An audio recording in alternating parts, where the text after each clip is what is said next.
आज हम पढ़ने वाले हैं मध्यकालीन भारत। मध्यकालीन भारत जो चला वह 712 एडी से 1707 एडी तक चला। मध्यकालीन भारत, मध्यकालीन भारत में जो प्रथम जो चैप्टर हम जो पढ़ने वाले हैं वो है अरबों का आक्रमण भारत पर, या मोहम्मद बिन कासिम का आक्रमण भारत पर, या प्रथम मुस्लिम आक्रमण भारत पर। या तीन तरह से प्रश्न आते हैं। मोहम्मद बिन कासिम वह प्रथम मुसलमान था जिसने भारत पर पहली बार आक्रमण किया था। वह 712 एडी में किया था। मोहम्मद बिन कासिम का इतिहास 712 के पहले नहीं पता चलता है और ना ही 714 एडी के बाद पता चलता है। ठीक है, 712 एडी के पहले मोहम्मद बिन कासिम का इतिहास नहीं पता चलता है और 714 एडी के बाद इसके बारे में इतिहास नहीं पता चलता है। अर्थात मोहम्मद बिन कासिम भारत पर सिर्फ 2 वर्षों तक ही शासन किया। मोहम्मद बिन कासिम भारत क्यों आया था, आने का क्या कारण था, उन सभी बात के बारे में आज हम पढ़ने वाले हैं। आइए समझते हैं। जिस समय सिंध का शासक था दाहिर, उसी समय अरब का शासक था अल हजाज, और अल हजाज का जो सेनापति जो था वह मोहम्मद बिन कासिम था। और अल हजाज का व्यापारिक जहाज देवल बंदरगाह से आते जाता था। सिंध की राजधानी जो था वह देवल था। सिंध का राजधानी देवल था और सिंध में शासक जो था वह दाहिर था। दाहिर जो था वह एक हिंदू शासक था, वह एक ब्राह्मण था। दाहिर जो था हिंदू शासक था, ब्राह्मण था। और सिंध में एक जगह था देवल बंदरगाह था। आइए समझते हैं बंदरगाह क्या होता है। जहाजों के द्वारा जो व्यापार होता है और बहुत सारे व्यापारिक जहाज जिस स्थान पर ठहरते हैं उसे हम बंदरगाह कहते हैं। ठीक है, अच्छा, सिंध का बंदरगाह था देवल बंदरगाह। सिंध का उस समय राजधानी जो था वह देवल था और सिंध का जो शासक था वह दाहिर था। वह सिंध जो पंजाब और सिंधु नदी को छूता है। सिंध जो था वह पाकिस्तान में पड़ता था उस समय। ठीक, आज भी सिंध जो है वह पाकिस्तान में पड़ता है। अर्थात जो वह उस समय जो सिंध जो था वह पाकिस्तान का क्षेत्र, आज भी वह क्षेत्र पाकिस्तान में ही सिंध है। ठीक है, उस जो सिंध का जो शासक जो था वह दाहिर था और उसी समय अरब का जो शासक था अल हजाज था और अल हजाज का सेनापति या सिपह सलाहकार जो था वह मोहम्मद बिन कासिम था। एक बार की बात है कि देवल बंदरगाह से अल हजाज का जहाज गुजर रहा था, व्यापारिक जहाज देवल बंदरगाह से गुजर रहा था। तो इस अल हजाज का जो जहाज गुजर रहा था उस व्यापारिक जहाज पर आक्रमण कर दिया दाहिर। कौन? यह दाहिर आक्रमण कर देता है और जहाज को लूट लेता है दाहिर, और सभी सोना जितने भी वस्तु जो थे और सभी वस्तुओं को लूट लेता है दाहिर। यह किसका जहाज था? यह जहाज जो था अल हजाज का था, व्यापारिक जहाज, जो कि देवल बंदरगाह से व्यापार करके लौट रहा था।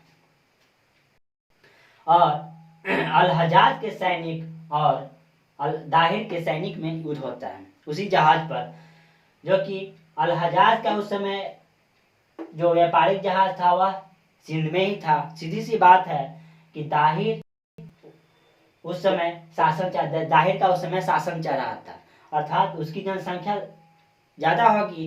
अर्थात दाहिर जो था उस व्यापारिक जहाज को जीत लेता है और उसके अल हजाज के सेनापति को है, और कुछ जो सेनापति जो बचे वह चले जाते हैं अल हजाज के पास, और अल हजाज को बताते हैं कि हमारा व्यापारिक जहाज सिंध का शासक दाहिर लूट लिया है। यह सुनकर अल हज्जाज जो अरब का जो शासक जो था वह गुस्सा हो जाता है, कहता है केकर शनिचर ग्रह उतरेला, केकर मौत मडराई थो, गुस्सा हो जाता है अल हज्जाज। और अल हज्जाज अब भेजता है मोहम्मद बिन कासिम को 712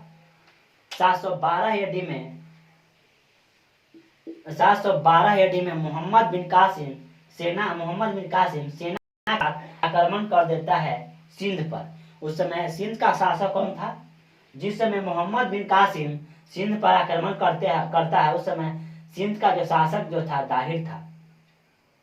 दाहिर से आता है, इधर से जाता है मोहम्मद बिन कासिम पूछता है इससे, बताओ क्यों हमारे जहाज को लूटा?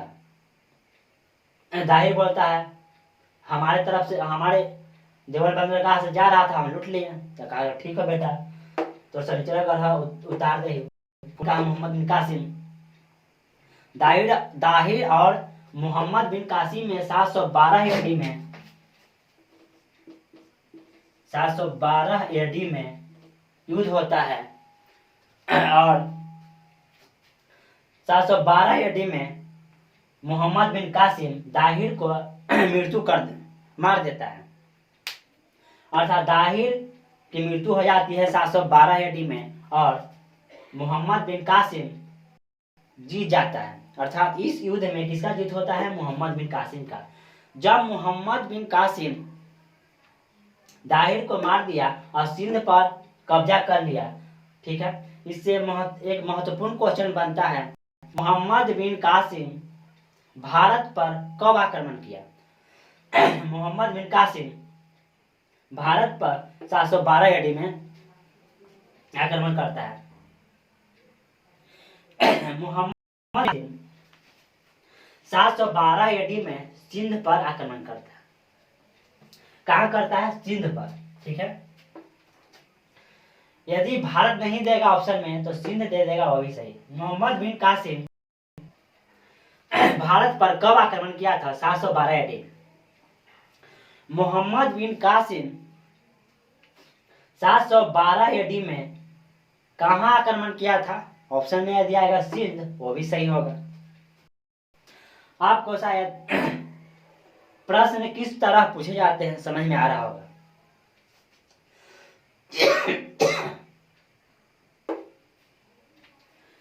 जब मोहम्मद बिन सिंध पर अब शासक दाहिर की मृत्यु जब हो जाती है तो मोहम्मद बिन कासिम कहता है, सिंध के लोगों से कहता है दाहिर तो मर गिलो, अब हमारा शासन है। कहाँ है? सिंध पर अब हमारा शासन है, अर्थात हम अब जिस तरह कहेंगे उसी तरह आप लोग को अब हमारा बात को मानना पड़ेगा। मोहम्मद बिन कासिम जजिया कर लाया। मोहम्मद बिन कासिम जजिया कर लाया।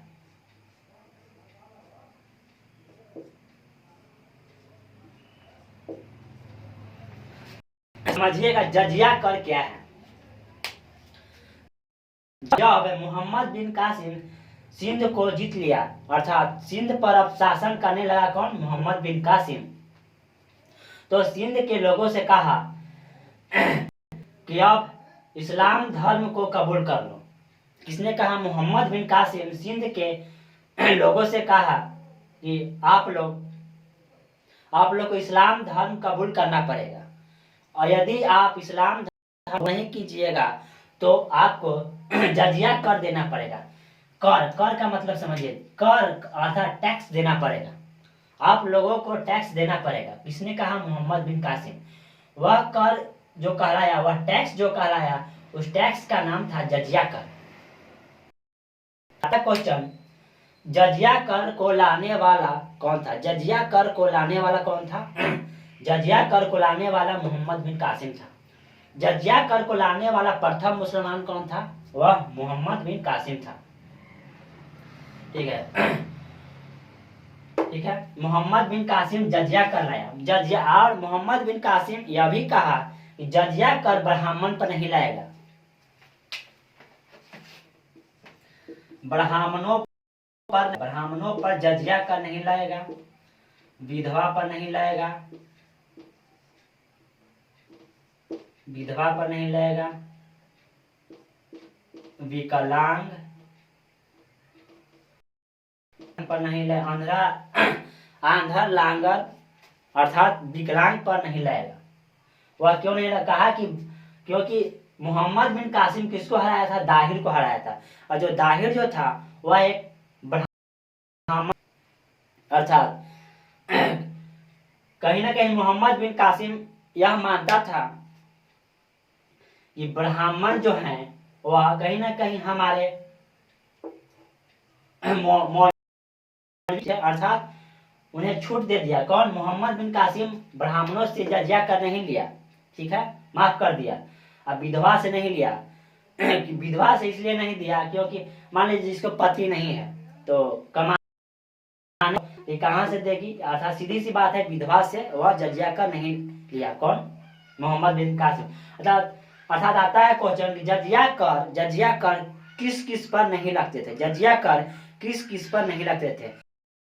वह ब्राह्मणों पर नहीं लगते थे, विधवा पर नहीं लगते थे, विधवा औरत पर नहीं लगते थे, विकलांग पर नहीं लगते थे और बच्चों पर नहीं लगते थे।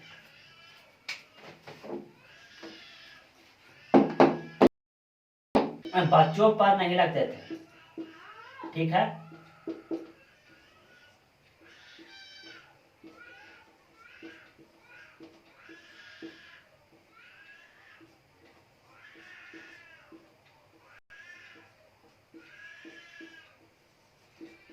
लगता था, लेकिन मोहम्मद बिन कासिम ने कहा कि जो व्यक्ति इस्लाम धर्म को कबूल नहीं करेगा उसको जजिया कर देना पड़ेगा। जजिया कर जो था 1/2 देना था, अर्थात कमाई का 1/2 भाग देना था, ठीक है, कमाई का 1/2 भाग देना था जजिया कर, या 2/3 भाग। जजिया कर जो था वह 1/2 या 2/3। कभी कभी आपको क्वेश्चन पूछ देगा जजिया कर कितना लगता था? जजिया कर 1/2 या 2/3 लगते थे। जजिया कर किसके द्वारा लाया गया था? मोहम्मद बिन कासिम के द्वारा लाया गया था जजिया कर, ठीक है। अर्थात मोहम्मद बिन कासिम ने कहा कि जो व्यक्ति इस्लाम धर्म को कबूल नहीं करेगा उसको जजिया कर देना पड़ेगा, अर्थात अपने कमाई का 1/2 भाग देना पड़ेगा या 2/3 भाग देना पड़ेगा जजिया कर।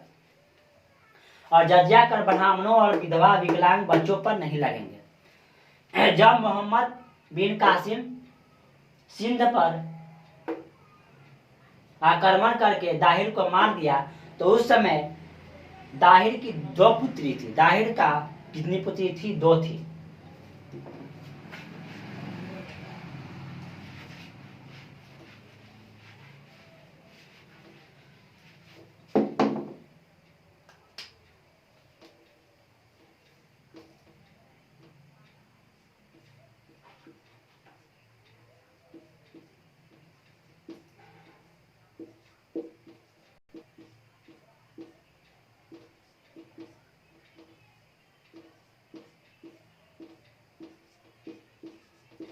एक जो थी निर्मला देवी, एक थी सूर्य देवी। निर्मला देवी या सूर्य देवी। जब मोहम्मद बिन कासिम दाहिर को मार दिया तो उनकी 2 पुत्री को किडनैप करके अल हजाज के पास भेज दिया। किसके पास भेज दिया? अल हजाज के पास। क्योंकि अल हजाज का उस समय का 2 पुत्र था, अर्थात इसीलिए मोहम्मद बिन कासिम ने निर्मला देवी और सूर्य देवी को अल हजाज के पास भेज दिया। लेकिन जब निर्मला देवी और सूर्य देवी को करके अल हजाज के पास भेज देता है मोहम्मद बिन कासिम, तो निर्मला देवी और सूर्य देवी जो है वह रास्ते में ही वह बातचीत कर लेती है। किसके तहत? मोहम्मद बिन कासिम को फंसाने के या एक चक्रव्यूह रचती है। कौन? मोहम्मद या निर्मला देवी या सूर्य देवी। किसको मरवाने के लिए? मोहम्मद बिन कासिम के लिए। जब सूर्य देवी और निर्मला देवी अल हजाज के पास, समझिएगा, जब अल हजाज के पास जाती है निर्मला देवी और सूर्य देवी, तो कहती है निर्मला देवी और सूर्य देवी अल हजाज से कि आपका सेनापति और मोहम्मद बिन कासिम हमारा आबरू इज्जत बहुत पहले ही लूट लिया है और यह आपके पास हमें भेज दिया है। यह सुनकर अल हजाज बहुत गुस्सा होता है। झूठा कट्ठा भेज दिया बेटा, अल हजाज कहता है। अल हजाज गुस्सा होता है और एक फरमान भेजता है। किसके पास? मोहम्मद बिन कासिम के पास का भेजता है एक फरमान कि तुम भारत से जल्द आ जाओ। गुस्सा होकर कौन बोलता है? अल हजाज एक फरमान भेजता है मोहम्मद बिन कासिम के पास और कहता है कि मोहम्मद बिन कासिम जल्द से जल्द भारत से अरब। 1714 ईस्वी में कहा जाता है कि मोहम्मद बिन कासिम को अल हजाज मार देता है, लेकिन कुछ इतिहासकार कहते हैं कि मोहम्मद बिन कासिम अपना प्रमाण देने के लिए, अपना सत्यता, अपने सच्चाई को देने के लिए मोहम्मद बिन कासिम अपना सर कटवा कर भेज देता है। किसके पास? अल हजाज के पास। अर्थात मोहम्मद बिन कासिम अपना प्रमाण देता है अपने सर को कटवा कर कि हमने ऐसा कुछ नहीं किया है। और कहा जाता है, कुछ इतिहासकार का ऐसा मानना है कि मोहम्मद बिन कासिम अपना सर को कटवा कर अल हजाज के पास भेज देता है। ठीक है। प्रश्न आते हैं, मोहम्मद बिन कासिम भारत पर कब आक्रमण किया? मोहम्मद बिन कासिम भारत पर 712 एडी में आक्रमण किया। वह प्रथम मुसलमान कौन था जिसने भारत पर आक्रमण किया? तो वह था मोहम्मद बिन कासिम। अरबों ने भारत पर सर्वप्रथम आक्रमण कब किया? आता है क्वेश्चन, अरबों ने भारत पर सर्वप्रथम कब आक्रमण किया? तो अरबों ने सर्वप्रथम आक्रमण जो किया 712 एडी में किया। ठीक। अरबों ने आक्रमण कहाँ किया था? सिंध पर किया था। जिस समय, फिर आपको क्वेश्चन देगा, जिस समय अरबों ने सिंध पर आक्रमण किया, सिंध का शासक कौन था? जिस समय अरबों ने सिंध पर आक्रमण किया उस समय सिंध का जो शासक जो कौन था? तो वह जो था शासक दाहिर था। ठीक है। जिस समय सिंध का शासक दाहिर था उस समय अरब का शासक कौन था? उस समय अरब का जो शासक था अल हजाज था। अल हजाज का सेनापति कौन था? अल हजाज का सेनापति जो था वह मोहम्मद बिन कासिम था। मोहम्मद बिन कासिम भारत पर आक्रमण किया 712 एडी में किया। मोहम्मद बिन कासिम भारत पर कितने वर्षों तक शासन किया? तो वह 712 से 714 अर्थात 2 वर्षों तक शासन किया। कौन? मोहम्मद बिन कासिम। मोहम्मद बिन कासिम के बारे में 712 के पहले और 714 के बाद कोई इतिहास पता नहीं चलता है। ठीक है। जजिया कर लाने वाला प्रथम मुसलमान कौन है? तो वह मोहम्मद बिन कासिम है। भारत में खजूर की खेती करने वाला जो था वह मोहम्मद बिन कासिम ही था। समझिएगा। सर्वप्रथम भारत में खजूर की खेती करने वाला मोहम्मद बिन कासिम। सर्वप्रथम भारत में अरबी घोड़ा लाने वाला कौन था? तो वह था मोहम्मद बिन कासिम। सबसे जो पहली बार अरबी जो घोड़ा जो लाया था वह मोहम्मद बिन कासिम था। खजूर की जो खेती जो किया वह मोहम्मद बिन कासिम था। आएगा क्वेश्चन आता है, भारत में सबसे पहले प्रथम बार खजूर की खेती किसने किया था? वह मोहम्मद बिन कासिम था। सर्वप्रथम भारत में ऊंट पालन किसने किया था? तो वह मोहम्मद बिन कासिम था। ठीक है। इससे बहुत सारे क्वेश्चन आते हैं। सर्वप्रथम भारत में खजूर की खेती किसके द्वारा किया गया था? मोहम्मद बिन कासिम के द्वारा। सर्वप्रथम और मिलाने वाला कौन था?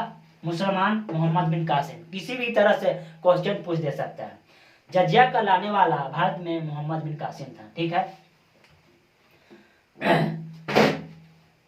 सिंध का राजधानी कहाँ है? देवल। सिंध का बंदरगाह, कौन सा बंदरगाह था उस समय? देवल बंदरगाह था। जब मोहम्मद बिन कासिम सिंध पर शासन किया तो उसने दिरहम सिक्के चलाए। कौन सिक्के? दिरहम सिक्के।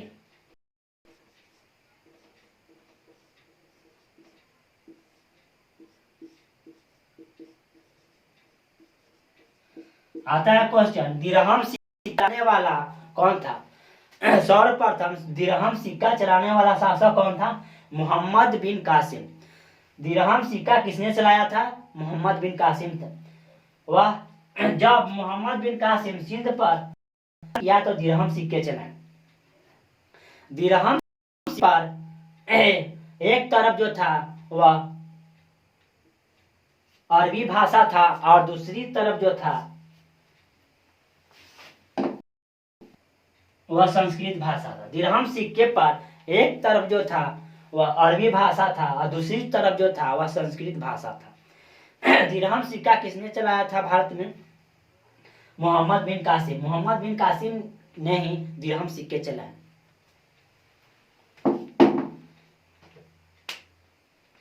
इससे इतने ही क्वेश्चन आते हैं। नेक्स्ट वीडियो में